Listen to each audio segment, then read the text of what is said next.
वड्डा शायर बनी। तेरा मेरा विछड़ना लिखे लफ्ज़ नहीं था।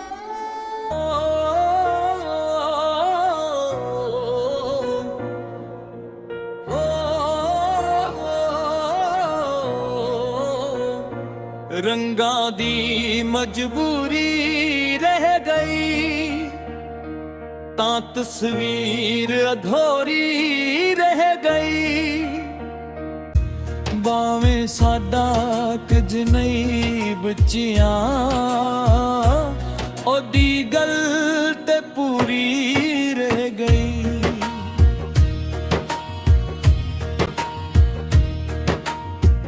एदां ते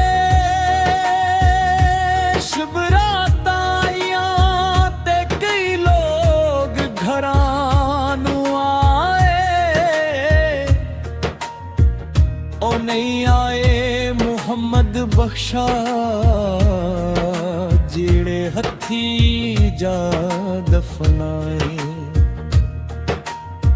घबराया नहीं जुल्मां तो जिंदगी दा जवारी, की डाहई वफादार कते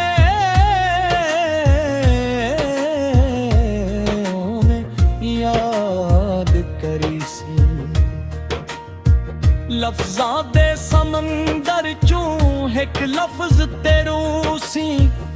ओ लफ्ज़ हाँ इनकार कदे याद करे सी।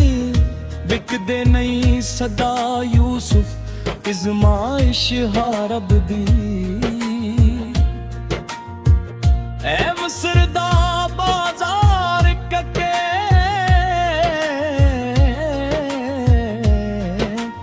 याद करी सी।